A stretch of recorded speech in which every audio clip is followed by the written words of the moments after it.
Assalamualaikum warahmatullahi wabarakatuh. Perkenalkan, nama saya Muhammad Arjuna Kilamarullah dengan NIM akhir 076. Di sini saya akan membuat materi tentang pendirian dan manajemen kantor hukum daerah 4.0 dalam mata kuliah manajemen kantor hukum. Pertama, transformasi profesi hukum, perkembangan dinamis profesi advokat dan meningkatkannya kebutuhan masyarakat akan jasa hukum berkualitas telah memicu pertumbuhan pesat kantor-kantor hukum. Di era revolusi industri 4.0, pengelolaan kantor hukum tidak lagi bisa mengandalkan metode konvensional. Adaptasi terhadap teknologi, digitalisasi, serta tuntutan layanan yang cepat, transparan, dan profesional menjadi kunci keberhasilan dan relevansi. Saya menjelaskan alasan pentingnya pembahasan kantor hukum di era 4.0. Saya sampaikan bahwa perubahan zaman, digitalisasi, serta kebutuhan masyarakat terhadap layanan hukum yang cepat dan transparan menjadi dasar perlunya manajemen kantor hukum yang adaptif.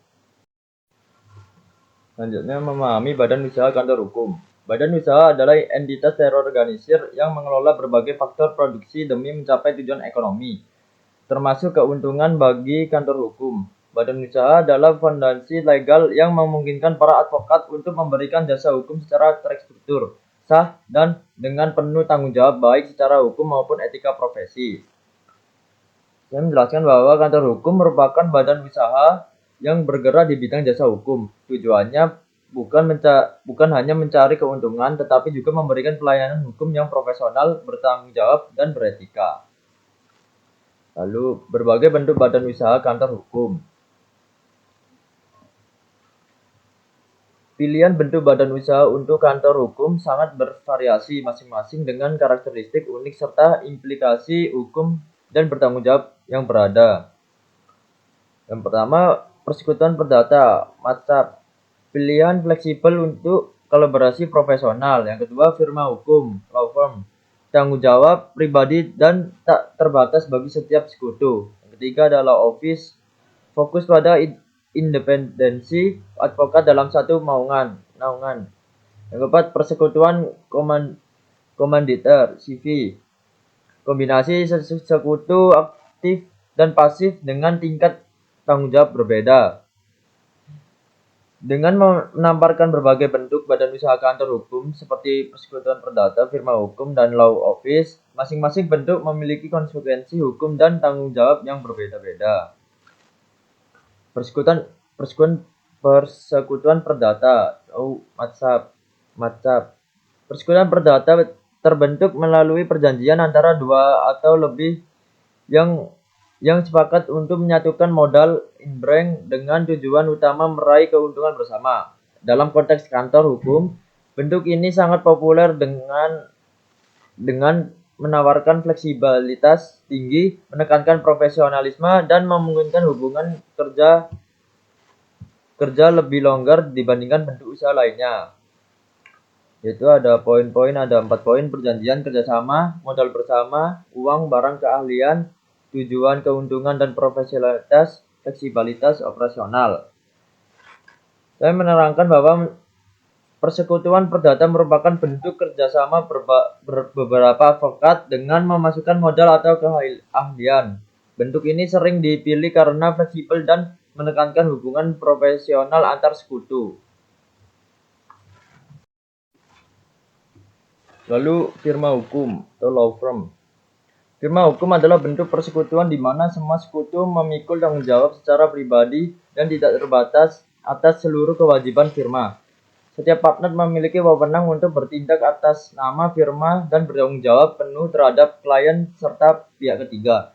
Hal ini mencerminkan tingkat kepercayaan dan akuntabilitas yang tinggi di antara para sekutu. Ada 3 poin, semua sekutu bertanggung jawab penuh. Yang kedua, ada tindakan satu sekutu mengikat firma. Yang ketiga, kepercayaan dan akuntabilitas tinggi. Saya menjelaskan firma hukum sebagai persekutuan di mana setiap partner bertanggung jawab penuh terhadap kegiatan firma. Saya tekankan bahwa bertanggung jawab dengan firma bersifat pribadi dan tidak terbatas. Lalu ada law office. Pilihan independensi. Law office fokus pada kerja sama profesional di bawah satu nama kantor dengan struktur yang lebih terpusat, cocok untuk advokat yang mengutamakan identitas merek tunggal dan koordinasi yang kuat. Law offices menggambarkan kumpulan kantor hukum yang beroperasi secara mandiri namun bernaung dalam satu nama atau payung bersama. Ideal untuk menjaga independensi advokat sembari mendapatkan keuntungan dari afiliasi merek yang lebih besar. Saya menjelaskan perbedaan antara law office dan law office. Law office lebih menekankan satu kantor, sedangkan law offices menunjukkan kerjasama beberapa kantor hukum dengan tetap menjaga kemandirian masing-masing advokat. Prosedur pendirian kantor hukum. Prosedur pendirian kantor hukum mendirikan kantor hukum memerlukan serangkai langkah administratif dan legal yang terstruktur, memastikan kepatuhan terhadap peraturan yang berlaku. Menjelaskan tahapan pendirian kantor hukum, mulai dari penentuan untuk badan usaha, pembuatan akta pendirian, pendaftaran administrasi, hingga pengurusan legalitas yang diperlukan. Persyaratan nama firma hukum. Pemilihan nama firma hukum bukan sekedar formalitas, melainkan elemen krusial yang harus memenuhi kaidah hukum dan etika. Nama harus unik dan tidak menimbulkan kebingungan. Lalu ada beberapa poin harus ditulis dengan huruf Latin yang jelas dan mudah dibaca. Belum terdaftar secara sah oleh entitas lain untuk menghindari konflik hak cipta. Tidak bertentangan dengan ketertiban umum dan nilai-nilai kesopanan. Tidak menyerupai nama lembaga, negara, atau institusi resmi. Tidak menggunakan rangkaian angka yang dapat membingungkan atau mengurangi kesan profesional. Saya menjelaskan ketentuan penamaan kantor hukum seperti tidak bertentangan dengan hukum, tidak menyerupai lembaga negara, serta harus memiliki keunikan agar tidak menimbulkan kekeliruan. Lalu selanjutnya ada konsep revolusi industri 4.0, mengubah lanskap hukum. Revolusi industri 4.0 bukan hanya tentang teknologi, tetapi juga tentang cara kita berinteraksi dan mengelola informasi. Integritas teknologi digital, internet, dan sistem otomatisasi telah mengubah fundamental cara kantor hukum beroperasi. Manajemen kantor hukum di era 4.0 menuntut profesionalitas, adaptasi teknologi, dan sinergi tim. Dengan pengelolaan yang baik, kantor hukum dapat memberikan pelayanan hukum yang berkualitas, berkelanjutan, dan berdaya asing tinggi. Menerapkan konsep revolusi industri 4.0 yang ditandai dengan digitalisasi, penggunaan internet, dan teknologi cerdas yang mempengaruhi sebagai sektor termasuk jasa hukum. Dampak era 4.0 bagi kantor hukum. Era revolusi industri 4.0 membawa perubahan fundamental dalam berbagai sektor, tidak terkecuali industri hukum. Kantor hukum dituntut untuk beradaptasi dengan inovasi teknologi demi menjaga relevansi dan efisiensi operasional. Saya menjelaskan bahwa dampak era 4.0 menuntut kantor hukum untuk beradaptasi dengan teknologi, mempercepat layanan, meningkatkan efisiensi, dan menjaga transparansi pada klien. Itu ada beberapa poin, ada 4 poin. Yang pertama, menggunakan sistem digital untuk mengotomatisasi tugas rutin. Yang kedua, memberikan pelayanan hukum berbasis teknologi seperti konsultasi daring atau e-filing. 3. Mempercepat komunikasi dengan klien melalui platform digital. Yang terakhir, meningkatkan efisiensi dan transparansi kerja melalui pengelolaan data terpusat. Prinsip manajemen kantor hukum 4.0. Penerapan manajemen modern menjadi kunci keberhasilan kantor hukum di era digital. Salah satu prinsip utamanya adalah digitalisasi proses kerja, yang memungkinkan pengelolaan data dan dokumen dilakukan secara lebih cepat dan akurat.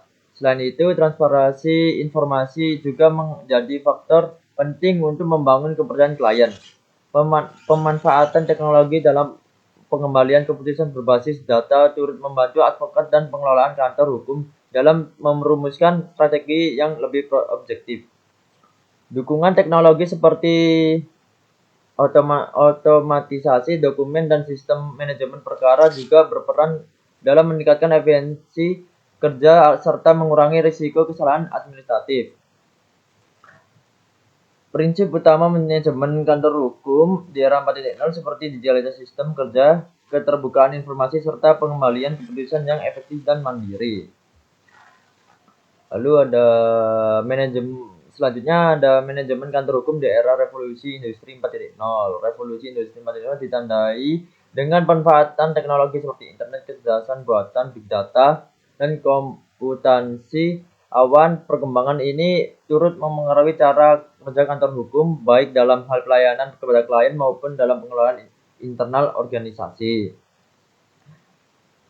Bahwa penanganan perkara harus dikelola secara sistematis, mulai dari penerimaan klien, penyusunan strategi hukum, hingga monitoring perkembangan perkara. Lalu selanjutnya ada sinergi dan kolaborasi dalam kantor hukum. Keberhasilan kantor hukum tidak hanya ditentukan oleh teknologi, tetapi juga oleh kualitas sumber daya manusia di dalamnya. Sinergi antara partner, asosiat, dan staf administrasi menjadi kunci dalam menciptakan kinerja yang optimal. Kerjasama yang harmonis memungkinkan pembagian tugas yang jelas dan penyelesaian pekerjaan yang lebih efektif. Budaya kolaborasi yang baik akan menciptakan lingkungan kerja yang positif dan produktif.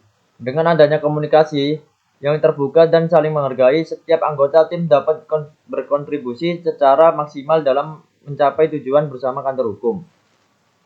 Manajemen penanganan perkara sebagai inti layanan hukum. Penanganan perkara merupakan inti dari kegiatan kantor hukum. Proses ini diawali dengan wawancara klien, memperoleh informasi yang lengkap dan kronologis. Selanjutnya, advokat melakukan analisis awal terhadap permasalahan hukum yang merumuskan strategi penanganan yang tepat. Tahapan berikutnya meliputi gelar perkara, penyusunan pendapatan hukum, serta penentuan langkah-langkah hukum lanjutan, baik melalui jalur litigasi maupun non-litigasi. Sepanjang proses tersebut, komunikasi yang efektif antara advokat dan klien harus terus dijaga agar klien merasa terinformasi dan didampingi secara profesional. Kesimpulannya, berdasarkan keseluruhan pembahasan dan disimpulkan bahwa pendirian dan pengelolaan kantor hukum di era 4.0 memerlukan pendekatan yang profesional dan adaptif terhadap pengembangan teknologi. Kantor hukum harus dikelola sebagai organisasi modern yang mengintegrasikan keahlian hukum, sistem manajemen yang baik, serta pemanfaatan teknologi digital. Dengan manajemen yang efektif, sinergi sumber daya manusia, dan komitmen terhadap etika profesi, kantor hukum dapat memberikan pelayanan hukum yang berkualitas, berdaya asing, dan berkelanjutan di tengah dinamika perubahan zaman. Sekian. Terima kasih. Wassalamualaikum warahmatullahi wabarakatuh.